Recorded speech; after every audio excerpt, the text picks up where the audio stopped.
This is your host, Job Moraga from Marang Spiritual Ministries. Brothers and sisters, today I want to talk about something, brothers and sisters, that honestly touched my heart.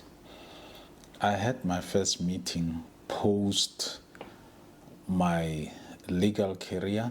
As I've said, my legal career has come to an end and I have started a new work. Let's call it a new work. It's not a career. This is now in line with everything, the gifts, the ministry, the talents, and so on. But today's video is not really about me. It is about a conversation that I had with my very, very first student at the academy. So, brothers and sisters, as a lawyer, I was guided and channeled by legal principles. If you came or if you go to any lawyer to seek advice or to consult any lawyer, they are all guided by legal principle. What does the law say? And regardless of what a client or a potential client may say, the bottom line is that the legal principle will decide. I'm not talking about in the court scenario. The legal principle will be the deciding factor. And of course, the judge will be bound by the legal principle. Your opponents also, they may try to reason around the legal principle, but that is the bottom line really. And brothers and sisters, I've done this for many years.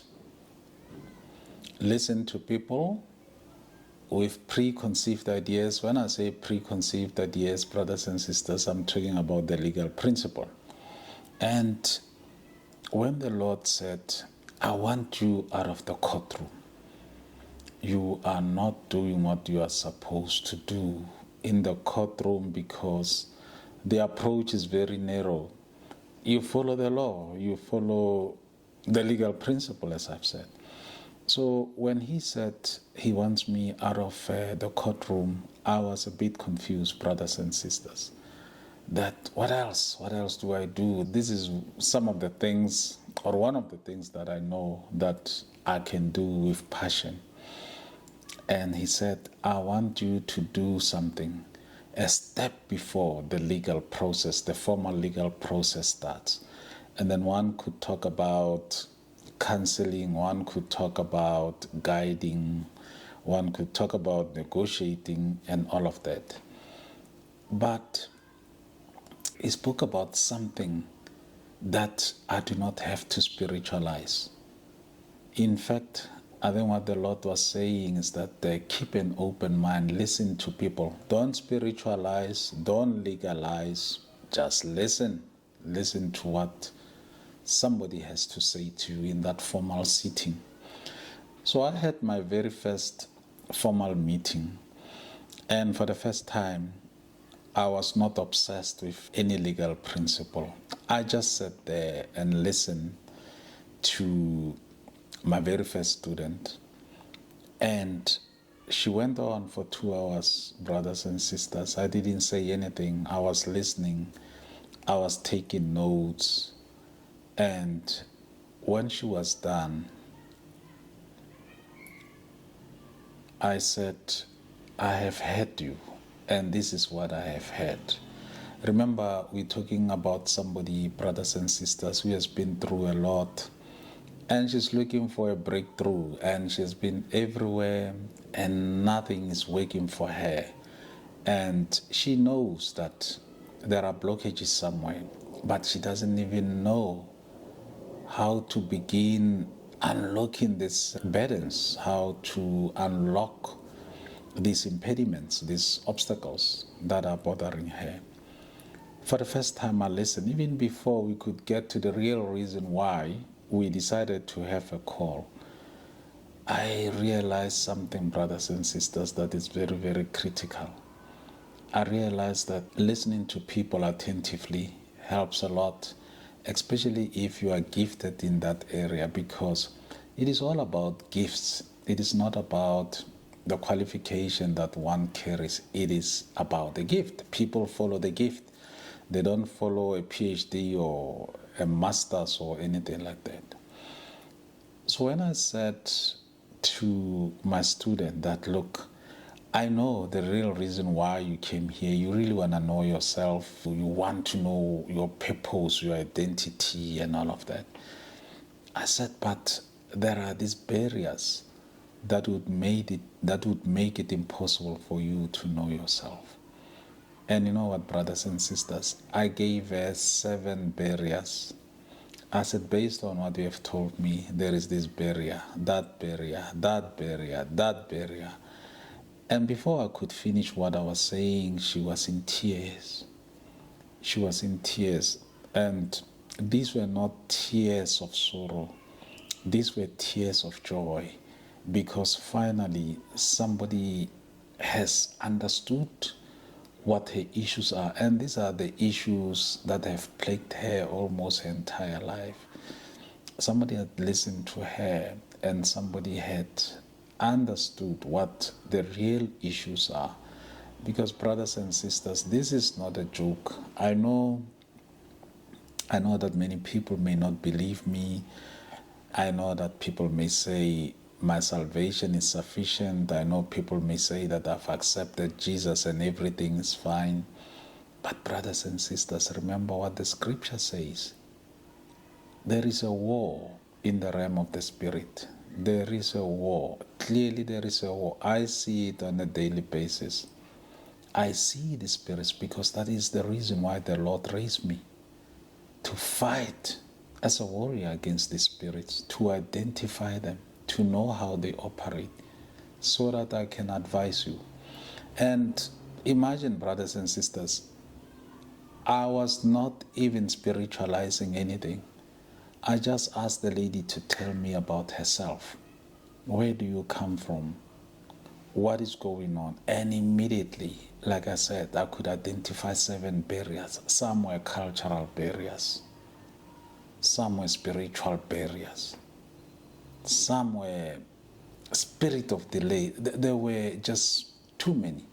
Now imagine, brothers and sisters, you come to, or you go to any service, a deliverance service, and you say to the pastor there or whoever is conducting the deliverance ministry that I believe this is the issue.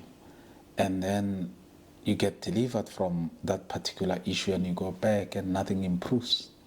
Things remain as they were. And then you look at the man of God or at the woman of God and you say, he's fake or she's fake. I went there for deliverance, nothing happened, and so on. So I understood finally when the Lord said, come out of this courtroom, leave the courtroom, because you miss the bottom part of the funnel or the top part of the funnel. You just see the narrow part of the funnel. So that was the greatest lesson that I've ever learned, brothers and sisters, to listen and look, this young lady or this lady that I'm talking about, she has now found peace. She has now found the real problem, why things happen the way they were in her life. Because going forward, she knows what the enemy is or which enemy she's facing. But this time around, brothers and sisters, we found the real solution. And I know that there is nothing stopping her now. All the bottlenecks, all the burdens, all the barriers, the obstacles, the impediments have now been identified. But how did we identify them? We identify them by not spiritualizing everything. We looked at her life. We look at her secular life. What is it that she has done? What is it that she continues to do? We look at her marketplace life. What is it that she's doing now? And without judging, we managed to discover or to identify the blockages that have plagued her entire life for many, many years. I know it's the path that I have traveled. I know, brothers and sisters, that once there are blockages in the realm of the spirit, there is nothing that you can do. You can do your absolute best in the secular world, in the marketplace, but nothing is going to work out for you. I know I keep on hammering this, I keep on repeating it. You saw, brothers and sisters, we had a prayer meeting on the 19th of July, and I posed this question. I asked how many of you were born again Christians, how many of you knew Jesus? Almost the entire hall again said they knew Jesus. And I asked you another question. I said, while you know Jesus the way you do, how many of you are suffering, are frustrated about the Christian life that you are leading? And you saw 90% raise their hands as again, saying that they are frustrated. This is not happening in their life. That is not happening in their life. And I said, let us not spiritualize everything. Let us first start identifying where the issues are, so that when you pray against those impediments in the realm of the spirit, you can get the answers that you're looking forward to. But I'm so happy, and I feel so blessed that I stayed obedient and I listened to what the Lord was saying to me, to say, leave the courtroom. Don't focus on those judges. Focus on this judge. And do what I'm asking you to do, or what I'm commanding you to do. Now, a young lady's life is going to blossom. And she's not the first one. There'll be millions who will follow. From Marang Spiritual Ministries, your host as always, Job Marang.